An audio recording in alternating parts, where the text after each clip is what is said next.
Good morning, good afternoon, good evening, wherever you are. This is a video review, an unscripted review of a 1997 Jeep Grand Cherokee Orvis that is on Bring a Trailer right now.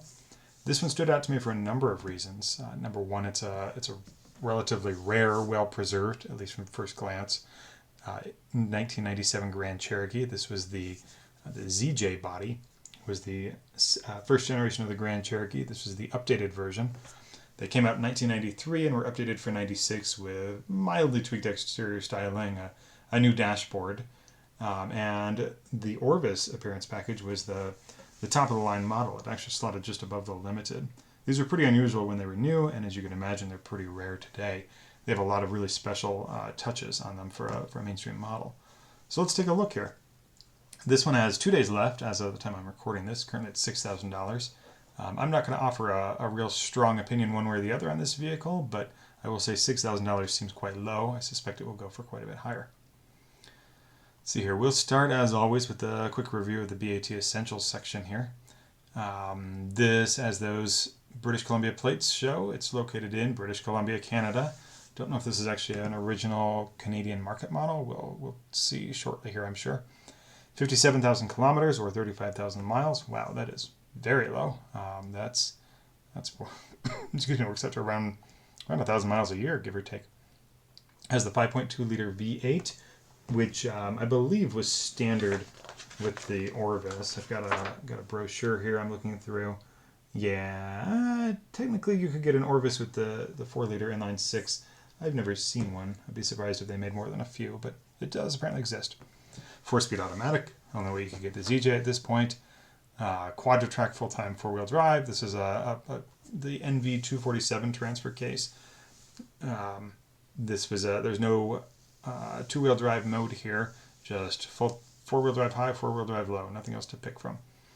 Moss green paint. That was one of just a few colors you could get on the Orvis. You can also get it in light driftwood. Light driftwood or moss green. That was it.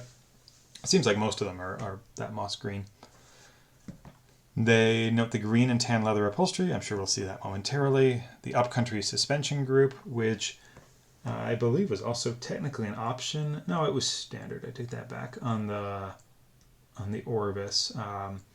Upcountry on the ZJs, I don't believe they sat any higher than the regular ones. Maybe they did a little tiny bit, but they did have different shock absorbers. They had skid plates, front, rear, and under the transfer case, tow hooks, and additional engine cooling. And I believe they also came with a slightly larger tire. They definitely came with a full-size tire.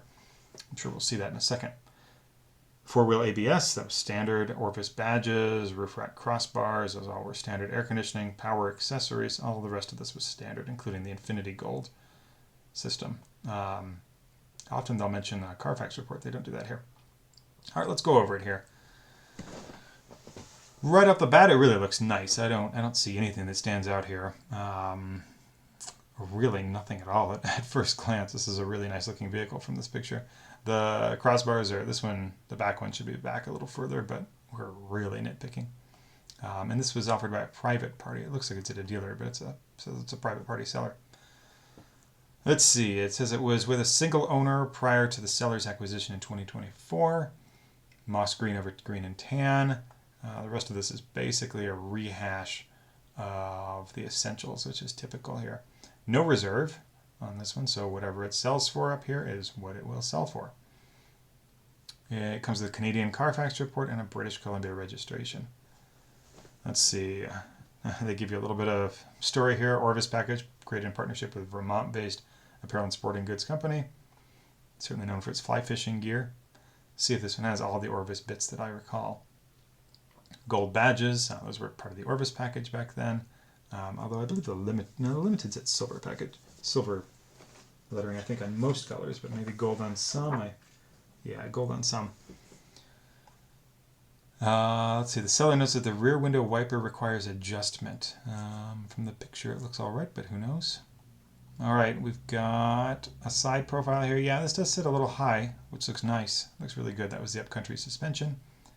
Has 225/70 General Ultimax RT tires. I think that's sort of a mid-level tire, nothing particularly special. And as far as that tire size, that is correct to 2570. It looks like the Orvis actually came with outline white wall tires, white letter tires, sorry, which these have been black in. It'd look better with white, I think, but personal preference.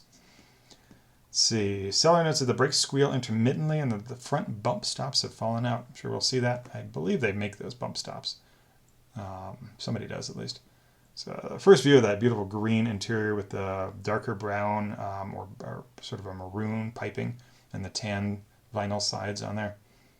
It's distinctive for sure. I really like it, but let's see. They got all the terms right here. Dark green leather, champagne trim, and roan red piping.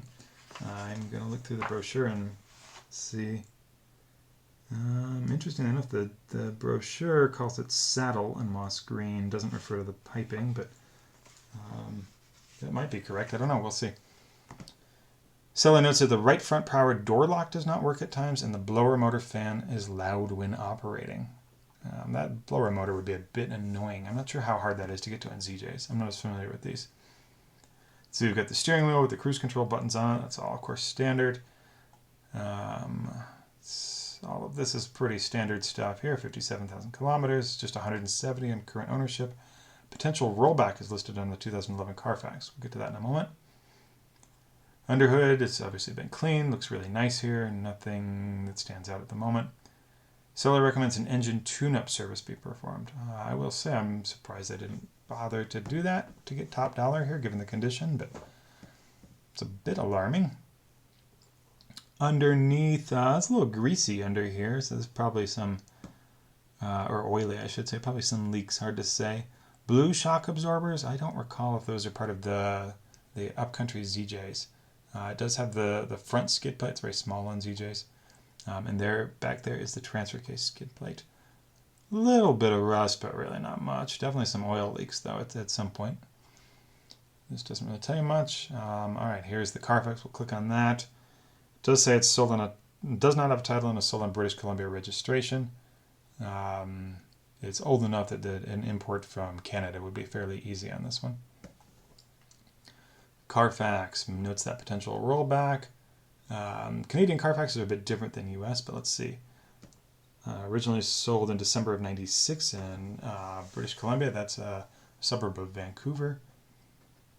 The mileage is listed in miles, and here it's reported as kilometers on the side. It looks like they just put in standard figures. First 7,000 kilometers in the first 2 years. So yeah, this was definitely an occasional use vehicle. This is not a vacation town, but that's not to say that somebody didn't keep this at a vacation home nearby. It did visit inspection stations, so it probably was kept in BC, but it doesn't mean it wasn't perhaps kept in the mountains at a vacation home. Looks like it made its way to Richmond, also a part of the Vancouver area, by 06. Not much here. There's that rollback. Port is 52,000. Oh, yeah. Well, this is pretty obvious.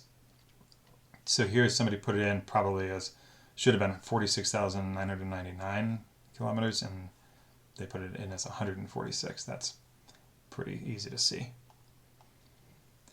Let's see here. Yeah, they must just sort of round on these emissions inspections.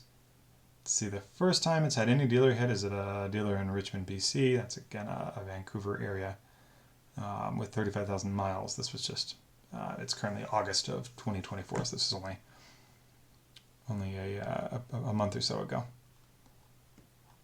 All right, let's close out of this, go back to the vehicle. They've got some videos. I will watch those independently, and if there's anything interesting, I'll overlay it here, but don't think I can watch a video within a video here. All right, 154 photos. I'll try to go through these reasonably quickly here. This looks very nice on the outside. The Orvis touches where there's the badges, one on each door. We'll confirm the other one is there. They had a slightly different pinstripe that had that dark red in it. The wheels are the snowflake 16-inch that have the green accent on the inside. And of course the gold badging. Those, I believe, are all the exterior differences to note. This looks nice. I really see nothing to note here. Same with the front. Beautiful photos. Well, it's got the two tow hooks, part of the upcountry package. They look like they're in perfect shape. The lights are all nice and clean. Sometimes they can get kind of grody. Passenger view is a sticker in the window. We'll see if that is anything interesting. As I said before, that crossbar should be further back. I think this one should be further up, but you know, very easy to adjust. It just looks awkward. Side view, that's a stock exhaust pipe back there, so that's probably not been replaced. Given the miles, I wouldn't expect it. This rear view looks really nice. I can see the skid plate under there, part of the upcountry. It's got the tow package. Let's see here if tow package was standard on the Orvis. Let's see if I can find that in a minute here on my owner's or my brochure. Well, don't see it right off the bat, but I don't know actually. Either way, that does. I believe that is the factory trailer hitch. The aftermarket ones usually sit lower. I'm fairly confident. I know there was a recall on these at one point to install a trailer hitch in the back due to a fire risk from when they were bumped from the rear, because that's the fuel tank right back there. But I don't know what this one was, and I assume the recall extended to Canada, but I'm honestly not 100% sure. So don't quote me on that one. The badges, this one is, despite the fact they don't look like the font, those are correct. This one may be at a slight angle, but they were probably not applied all that well at the factory. I remember seeing Grand Cherokees and Cherokees with sort of iffy badges back in the day. All right, we can zip through the rest of these probably. And the outside overhead view looks really nice again. Really nice. That sticker looks like it maybe has like a Chrysler Pentastar to it. It might be a Chrysler Canada thing. This is beautiful. I'm not seeing a dent or anything. Headlights are nice and clear. Really nice. Those appear to be original. It's hard to tell. I'm definitely not seeing anything alarming. Looks like some little bumps on the front end here. Probably dried on bugs, that sort of thing. Occasional rock chips. Nothing I wouldn't expect. Just looks like a 35,000 mile vehicle. Tow hooks are held on by these bolts. The nuts here are a little rusty, but it's Vancouver's relatively damp. It's actually quite damp, I should say. It had some touch-up paint right here on the front bumper, but nothing to worry about. Fog lights is made in Austria. I think they all did, if I remember correctly. Fun fact: these were made in Detroit, but the ZG was made in Graz, Austria, for the European and a lot of export markets. It's the same Magna Steyr plant that builds the G-Wagon, builds the Supra, builds a really fascinating plant. Let's see, even the rubber seals look great. I mean, this is a damp climate, but not a rusty climate car. So it really is kind of certainly as far as Canada, it's the perfect place to buy one from. Some little scuffs on the rear bumper, but I mean, it's a 28-year-old car. It looks like, I noticed this earlier, didn't know if it was a reflection or a dent, but it looks like there's a little dent above the G in Grand Cherokee on the driver's door. This orange peel on the doors looks correct, probably from the factory. There's a little nick there, nothing major, nothing worth really pointing out. Same deal here, badges all look correct. It's got the right child lock stickers in the windows. All the pictures I've seen so far, I haven't been looking that close, but it looks like they all have safeguard glass, which is factory. This looks great. Beautiful paint. It's a really pretty color. This has got to be one of the best ones. Looks like there's some wax under the door there. That's certainly not a bad thing. Or door handle. This one's a little wet. Freshly washed. I'm assuming that's water. There's your cool Orvis badges with that fly fisherman. V8 badge on the rear. The Jeep badge, that's the hood one. Appears to be in the correct spot. Often these are not put back in the right spot. Less of an issue with the ZJs than others, but I always like this. One of my favorite photos that they can put in an auction. It's kind of silly as it is, but just show me the fuel filler area. It's nice and clean here. I'm sure it's been detailed, but all right. Here's those wheels and tires. The wheels look good. There's a little bit of corrosion here. These are they're the diamond cut. I'm not sure what they called this, but they do have a slight texture on them. 225/70. These are, as I think I might have said earlier, these are sort of a mid-level tire. Nothing outstanding, but it's a ZJ. It's not really a performance car. Yeah, it's some corrosion on all the wheels. I think that's relatively hard to address on these, unfortunately. Looks like there's a wheel lock on them too. Want to make sure yeah, there it is. Want to make sure you're getting the key to that. Tires are from 2017. Those are 7-year-old tires now. We would probably not go too far on them. All right, we're getting our first view of the inside here. You can see the green on the door panel, and it's all fake wood, but it's got the Orvis logo on it. Really neat. Really nothing here. A little bit of wear in the carpeting. This is a pocket that pops out a little bit. Yeah, this looks fantastic. Truly. Great presentation here, seller. Here's a good one. The instrument cluster. This is true on XJs as well, and TJs for that matter, but these needles and the hash marks will fade to white, basically, or maybe like a light yellow. These are still very orange. That's indicative of a vehicle that spent a lot of time inside. See a little bit of creasing on the seats, but nothing, certainly nothing bad. 35,000 miles and 30 some odd years. Nothing unusual there. Or almost 30 years, I should say. Driver's door, same deal. Looks good. I mean, there's a little mark there, but that might just be a detailing thing. Looks like some tiny scuffs here. Really nitpicking. Seats look great. Piping is a little funky here, but that might have just been from the factory. Here's our interior. It's got all the Orvises had this, but this was the upgrade stereo on the ZJs, the CD cassette unit with the 3-band equalizer. It's even got the cigarette lighter that they've lined up perfectly. I always chuckle at that. That does look like a Pentastar on the window. Leather wrapped steering wheel looks great. I can see the remote. That's a correct remote, at least from this angle. It's got the vehicle information center down here. Looks like the lights are on with any luck. It is obviously a metric speedometer. This is a Canadian market car. We could tell from the Carfax. Pardon me. Yeah, this all looks fantastic. I'll kind of breeze through these a bit more here. Heated seats were standard on the Orvis. I believe they were an option on the Limited and not available, if I remember correctly, on the Laredo. I will answer my own question here if I can very quickly. No, I don't think they were available on the Laredos. But yeah, this is hard to do while glancing through all the specs in the brochure. But anyway, I always thought the placement of this was so poor. That's the steering column over here. It does look like, speaking of the steering column, this plastic is coming a little bit loose here. They were pretty flimsy, but this all looks good. Radio's a little scuffed up, but I don't know. It might just be a flash or something there too.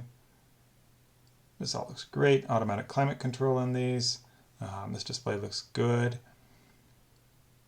And there you can see the pictures were taken. This is about a week and a half, but about 2 weeks ago, assuming that date is accurate. This looks like there's no doors here, but if I remember correctly, these flash when they're open. They show red at like a slightly open door, and they flash. So the doors are probably just open. These are not original floor mats. They're like something you'd find at Canadian Tire. Let's see, there's the transfer case. Again, this is the full-time system quadra-track. This all looks really nice. Everything looks great here. There's that glove box. I don't think I ever noticed this. It looks like a little recycle symbol inside. Wonder if it's made out of recycled plastic. Doors look good. We'll see if there's pictures of the little fold-over part of the sheet metal at the bottoms of the doors here that can rust on these. I haven't seen any yet. Really doubt it, though, based on location, miles, and condition so far. Back seat looks fantastic. This is nice. They included a picture of the jack and tools. There's the amplifier for the Infinity Gold system. When you fold the seat backs, you're supposed to put the headrests in right here. This all looks great. I'm not sure what this is here. That might just be some of the insulation. Kind of funky. There's the overhead console. This might just be like a polarizer thing, but that should be the temperature. A number. We'll have to see if that's still there. There's the control for the sunroof. I don't think I noted before this does have a sunroof, which I believe was an option on the Orvis. I haven't seen many without it, but it was an option. There's all the lights on the interior. Headliner looks great. This has the Orvis specific trailer hitch cover. What am I saying? Spare tire cover. Full size spare on these. It's such a neat thing. That looks like it's probably the wheel lock, if I had to guess. This has the cargo net is still there, and the retractable cargo cover. Those disappear.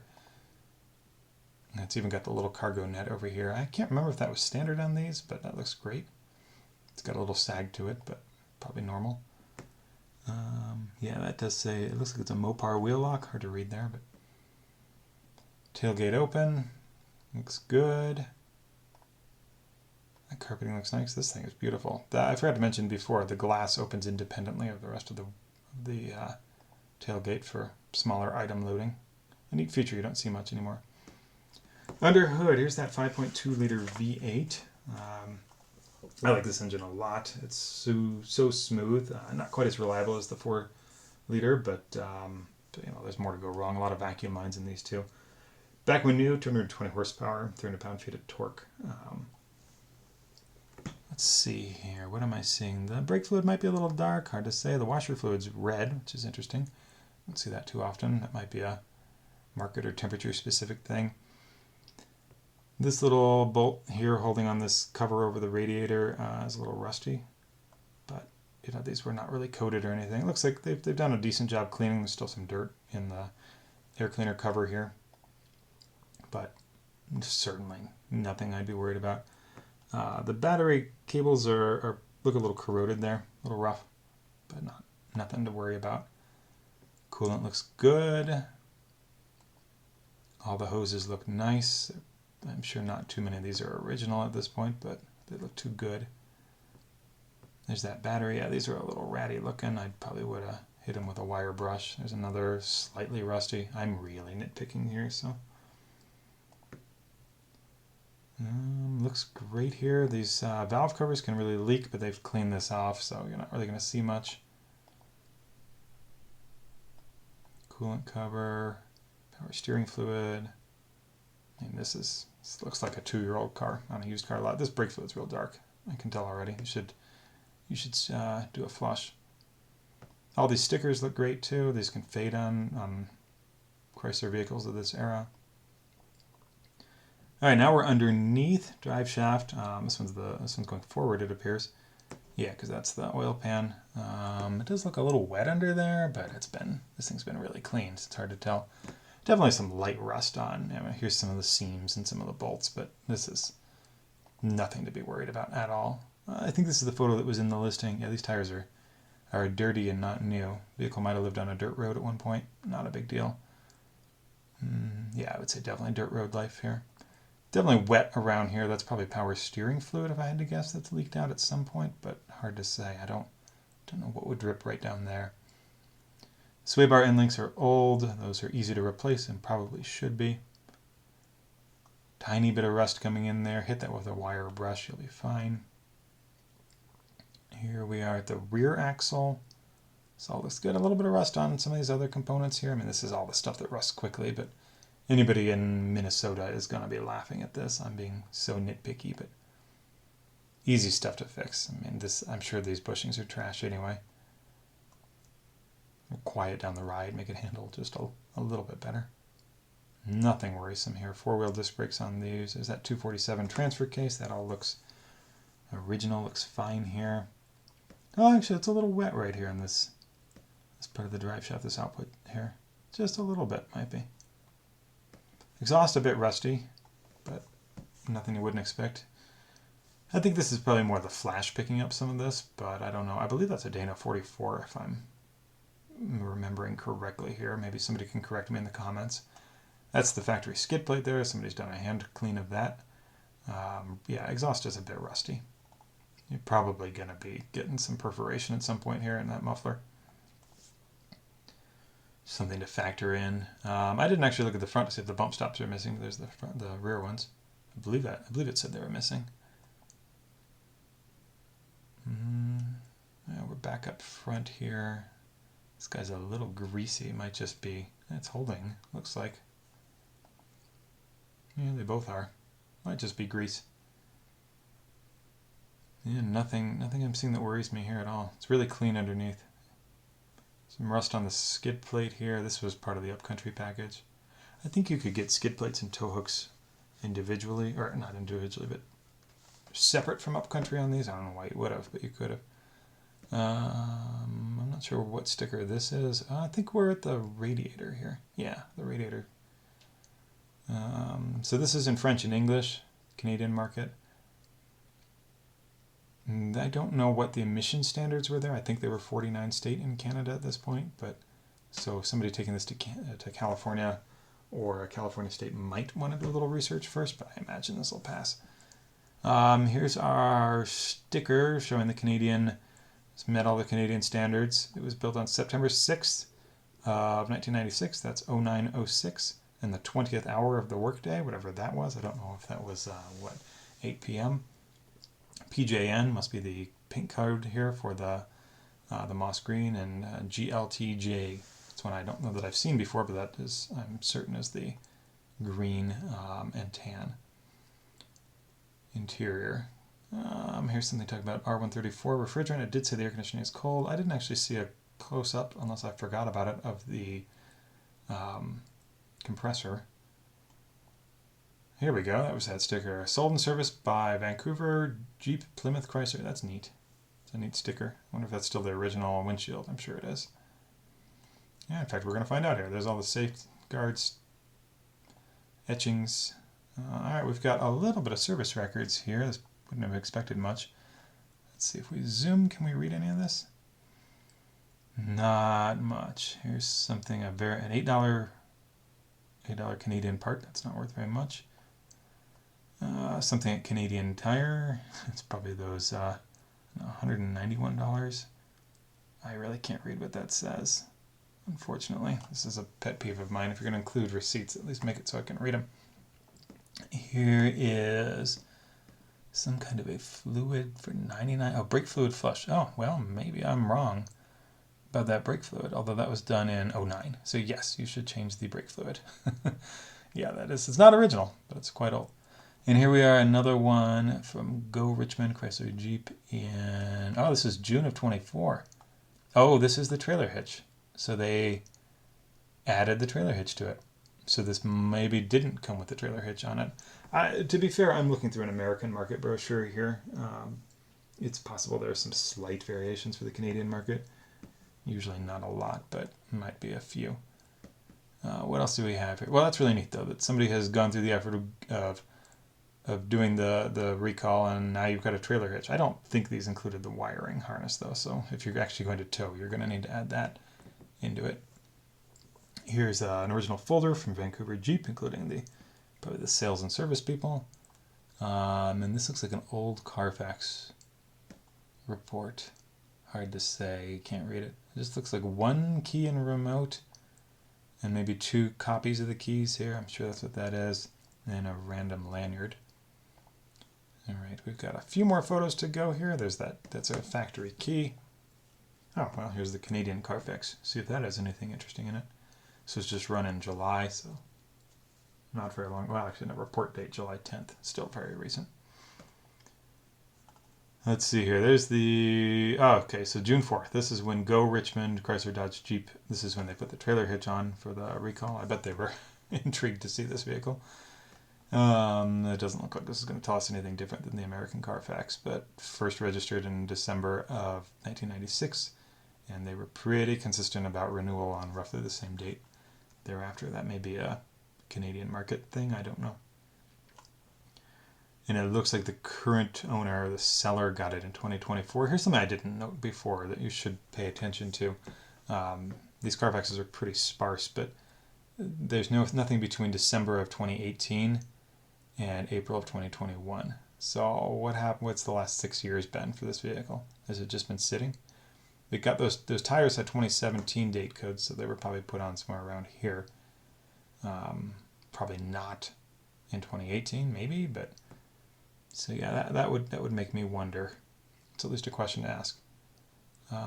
Okay, here we've got a vehicle Oh, so this is from probably from a dealership, or I don't know what Duke on Marine is, but let's go through these real quick here. This is kind of hard to read. This starts, the bottom appears to be the oldest. Tighten up battery terminals in 2010. Tire rotation in 2010 also. Oil filter, that's simple. So they did the differentials and the transfer case with some sort of an additive. in 2012. It's a shame we don't seem to have the kilometers on this. Something about a wash there at that same time. Check-in report on customer keeps having to push shifter forward after shut off to get key out of ignition. So there's an ignition lock switch issue there, but it doesn't say what it is. Check-in report first on rear tailgate in-op will not stay up. So there were 2 weak struts, not a big deal. Very easy fix. And an oil change at that time. And that's it. So this was in 2012. It had a little bit of 2010 and 2012, a little bit of work. All right, we're back at the beginning here. All right, so that concludes our quick view of this 97 Grand Cherokee Orvis.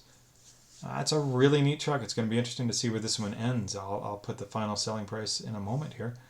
Thanks for watching. If you have any comments, please share them. I'm looking forward to your feedback on these. If I missed anything on this vehicle, please point it out. If you're the winner, let me know. Maybe we'll do an interview with you. Congratulations on your new Grand Cherokee Orvis. Really neat truck. Anyway, please like, share, subscribe, do all that stuff. That'll help me out a lot. Thanks a lot.